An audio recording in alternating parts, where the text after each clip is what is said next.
mention, but our clients may have their positions. शुक्रिया आपका इस कार्यक्रम में शामिल होने के लिए, सभी कैपिटल इंडस्ट्रीज पर बैठने के लिए। इस बीच एक और खास मेहमान है हमारे साथ ऋतु अरोड़ा, CIO केंद्र HSBC लाइफ इंश्योरेंस की। ऋतु जी नमस्कार, कार्यक्रम में स्वागत है। ऋतु जी, नव वर्ष की तरफ ये बाजार बढ़ रहा है और बहुत अच्छी दीपावली मना के आया है ये बाजार। रिकॉर्ड निवेश है भारतीय बाजारों में और ग्लोबली अगर आप देखें जिस तरीके से इवेंट टर्नआउट हो रहे हैं, चाहे वो वॉल स्ट्रीट की तेजी हो, चाहे वो क्रूड प्राइसेस हो, कमोडिटीज प्राइसेस का नीचे आना जो कि हेडलाइन इन्फ्लेशन को नीचे लेके आएगा, और साथ ही साथ जापान में राहत पैकेज को बढ़ा देना और पेंशन फंड्स के जो इक्विटी होल्डिंग है उसको बढ़ा देना, ये कितने बड़े ट्रिगर्स हैं ऋतु जी, और इसके चलते बाजार में अभी कितनी तेजी और आप देख रही हैं? धन्यवाद शो पे बुलाने का। मार्केट दो चीजों को बहुत ध्यान से देखता है, एक तो है फ्यूचर एक्सपेक्टेशंस और किस तरह से ग्लोबल और डोमेस्टिक इकोनॉमी प्ले आउट हो रही है, और दूसरी है वास्तविक रियलिटी जो है कॉर्पोरेट अर्निंग्स की। तो अगर हम देखें संभावनाएं जो अच्छी हो रही हैं, जैसे कि आपने कहा जापानीज क्वांटिटेटिव ईजिंग है, यूएस की क्वांटिटेटिव ईजिंग बंद हो रही है तो जापानीज शुरू हो रही है, हमारा इन्फ्लेशन कंट्रोल में आता दिख रहा है, इंटरेस्ट रेट्स शायद आगे जाके घटें, इसके अलावा फिस्कल डेफिसिट की पोजीशन अच्छी है, करंट अकाउंट डेफिसिट की पोजीशन अच्छी है, सरकार ने काफी कुछ कदम उठाना शुरू किया है, तो ये सारे पॉजिटिव एक्सपेक्टेशंस है मार्केट को जो स्ट्रेंथ देते हैं। पर अगर हम कॉर्पोरेट रिजल्ट्स के मद्देनजर देखें तो 17 टाइम्स मार्केट है, अर्निंग्स अगर हम 15% ग्रोथ एक्सपेक्ट करें तो, बट जो करंट क्वार्टर में है करीब 11-12% की ही अर्निंग्स ग्रोथ आई है। तो अगर अर्निंग्स ग्रोथ पिकअप नहीं करती है तो मार्केट का अपसाइड कैप हो जाता है और मोमेंटम बना नहीं रह सकता। तो मैं सोचती हूँ अगले 2-3 साल मार्केट के लिए बहुत अच्छे हैं, स्ट्रक्चरली मैं बुलिश हूँ, बट ये नहीं कि एक सेक्युलर रैली चलती रहेगी। कॉर्पोरेट रिजल्ट्स के कारण काफी रियलिटीज मार्केट को बाइट करती रहेंगी। जी, यानी ऋतु अगले 2 से 3 साल मार्केट के लिहाज से आपको काफी अच्छे नजर आ रहे हैं। तो सवाल यहाँ पर फिर अगला ये है कि करंट इन्वेस्टमेंट अप्रोच क्या होनी चाहिए? क्या ऐसे सेक्टर्स पर बेट करना चाहिए जहां पर क्वालिटी या फिर जहां पर ग्रोथ प्रोस्पेक्टस जो है वो काफी स्ट्रांग नजर आ रहे हैं? अगर हाँ तो किन सेक्टर्स पर आप बुलिश रहेंगे?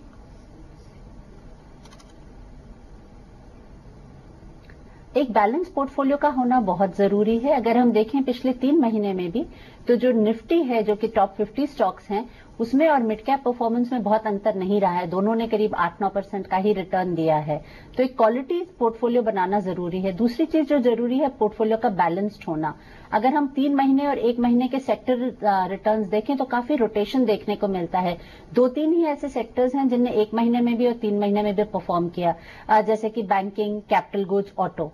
इसके अलावा ऐसे सेक्टर्स हैं जिनने एक महीने में परफॉर्म नहीं किया, IT, consumer goods, pharma, FMCG, but वैसे बहुत अच्छा परफॉर्मेंस दिया है अगर 3 महीने के नतीजे देखें। तो एक बैलेंस पोर्टफोलियो अच्छे स्टॉक्स का होना बहुत जरूरी है। सिर्फ एक sectoral call cap goods, banking वगैरह पे रिकवरी के मद्देनजर न लेके उन्हें ओवरवेट जरूर रखें, पर एक बैलेंस बनाए रखें आईटी सेक्टर के मद्देनजर, आईटी सेक्टर को लेते हुए, पावर को लेते हुए, ऑयल एंड गैस को लेते हुए। ऋतु जी, ऑयल एंड गैस पे आपने जो आखिरी ये सेक्टर का जिक्र किया उसमें आप इन लेवल्स पे रिस्क रिवॉर्ड रेशियो कैसे देखती हैं? क्योंकि अब जिस दौर में ये कंपनियां हैं वो ऑल टुगेदर अगर आप देखें इतिहास से बिल्कुल डिफरेंट है। हिस्ट्री को आप देखिए खंगाल के तो इन कंपनियों के लिए जो पॉलिसीज रही, पॉलिसी फ्रेमवर्क रहा, वो कभी अच्छा नहीं रहा। इनको सरकार की सब्सिडी बोझ का सबसे बड़ा अंश झेलना पड़ता है। लेकिन अब डीजल पेट्रोल डीरेगुलेट है और शायद कुछ दिनों में अपस्ट्रीम कंपनियों के लिए जो सब्सिडी शेयरिंग फार्मूला है वो भी आ ही जाएगा। ऐसे में ओएनजीसी, गेल और ओएमसी का जो पूरा का पूरा स्पेस है वो आपको कितना अच्छा लगता है निवेश के लिहाज से?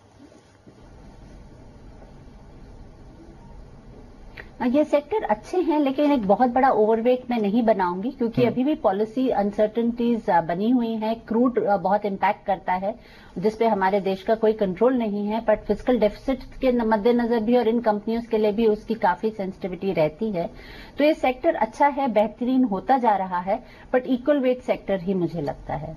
जी, साथ ही तो कैपिटल गुड स्पेस पर भी मैं आपके कमेंट्स लेना चाहूंगी, क्योंकि बीते कुछ सेशंस में इस स्टॉक की ओर भी बायर्स का रुझान काफी बड़ा है। लेकिन क्या आप मानते हैं कि ग्राउंड लेवल पर अभी भी काफी कामकाज की जरूरत है, और अगर कोई इन्वेस्टमेंट करना चाहता है तो बहुत ही यहाँ पर स्टॉक स्पेसिफिक अप्रोच रखनी चाहिए? कैपिटल गुड्स की मैं बात कर रही हूँ।